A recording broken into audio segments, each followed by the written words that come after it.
السلام علیکم دوستو، آج میں آپ کے لیے ایک ایسی کہانی لے کر آئی ہوں جو آپ کے رونگٹے کھڑے کر دے گی۔ ایک گاؤں، ایک پرانی حویلی اور ایک ایسا راز جو برسوں تک چھپا رہا۔ کہانی کو آخر تک ضرور سنیے گا تاکہ آپ کو پتہ چلے کہ اصل حقیقت کیا تھی۔ اگر آپ کو ہماری ویڈیوز پسند آئیں تو لائک کریں، چینل کو سبسکرائب کریں اور بیل آئیکن ضرور دبائیں۔ آئیے شروع کرتے ہیں آج کی کہانی۔ خوفناک راز۔ دور دراز علاقے میں ایک گاؤں واقع تھا۔ پہاڑوں کے دامن میں چھپا ہوا یہ گاؤں اپنی خاموشی اور پر اسرار ماحول کے لیے مشہور تھا۔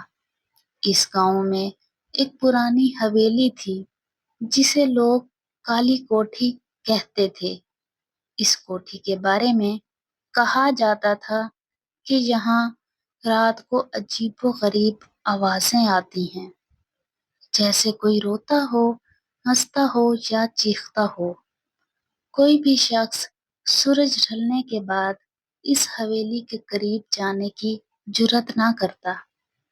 عادل ایک نوجوان صحافی جو پر اسرار کہانیوں اور حقائق کا کھوج لگانے کا شوقین تھا، اس حویلی کے بارے میں سن کر وہاں پہنچا۔ اس کا مقصد تھا کہ وہ اس جگہ کی حقیقت کو منظر عام پر لائے۔ اس کے پاس کیمرہ، نوٹ بک اور ایک چھوٹا سا ریکارڈر تھا۔ عادل نے گاؤں میں قدم رکھا تو ہر شخص نے اسے حیرت سے دیکھا۔ ایک بوڑھی عورت، اماں خیرن، جو گاؤں کی سب سے پرانی رہائشی تھی، نے اسے خبردار کیا، بیٹا اس کوٹھی میں مت جانا، وہاں جو گیا کبھی واپس نہیں آیا۔ مگر عادل کا تجسس بڑھ چکا تھا۔ وہ اس راز کو جاننا چاہتا تھا۔ اگلے ہی دن وہ سورج غروب ہونے سے پہلے کالی کوٹھی کے دروازے پر جا پہنچا۔ کوٹھی کی دیواروں پر سیاہی، جھاڑیاں اور پرانی بیلیں لپٹی ہوئی تھیں۔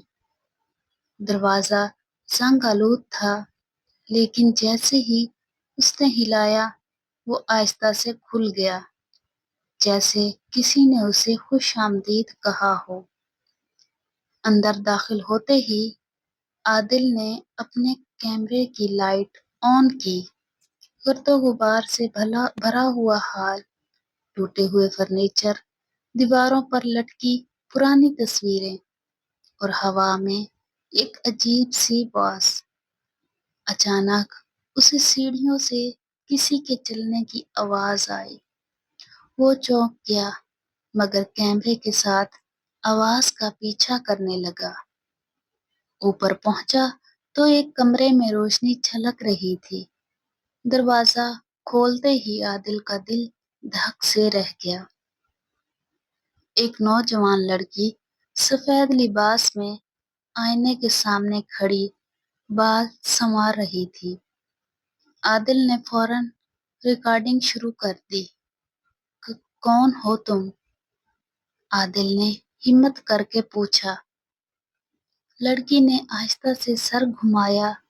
اس کی آنکھوں میں ایک عجب اداسی تھی۔ تمہیں نہیں آنا چاہیے تھا، اب تم واپس نہیں جا سکتے۔ عادل پیچھے ہٹا، مگر دروازہ بند ہو چکا تھا۔ کمرہ دھند سے بھر گیا اور ہر طرف چیخوں کی آوازیں گونجنے لگی۔ لڑکی کا چہرہ اچانک بدل گیا، آنکھیں سیاہ ہو گئیں اور چہرہ خوفناک ہو گیا۔ عادل بے ہوش ہو کر گر پڑا۔ جب ہوش آیا تو وہ گاؤں کے مدرسے میں تھا۔ امام صاحب کے مطابق گاؤں کے کچھ لڑکوں نے صبح اسے بے ہوش حالت میں حویلی کے باہر پایا۔ عادل کچھ دن بعد واپس شہر چلا گیا، مگر حویلی کی وہ رات اس کی روح پر نقش ہو گئی تھی۔ عادل نے اس واقعے پر ڈاکومنٹری بنائی، مگر سب سے حیرت انگیز بات یہ تھی کہ ریکارڈنگ میں وہ لڑکی کہیں نظر نہیں آتی تھی۔ آوازیں تھیں، ہلچل تھی، مگر وہ لڑکی غائب تھی، گویا وہ صرف عادل کو نظر آئی ہو۔ اس کے بعد کئی دوسرے لوگ بھی اس حویلی کی تحقیق کے لیے گئے، مگر کوئی بھی اس راز کو مکمل طور پر نہیں سمجھ سکا۔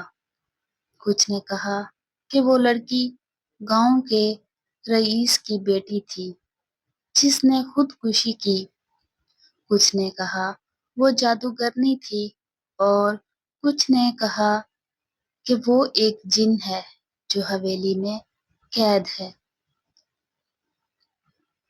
مگر حقیقت کیا ہے، یہ آج تک ایک راز ہے۔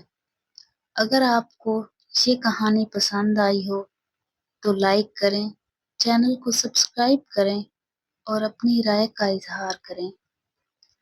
ایسی مزید پر اسرار کہانیوں کے لیے ہمارے ساتھ جڑے رہیے۔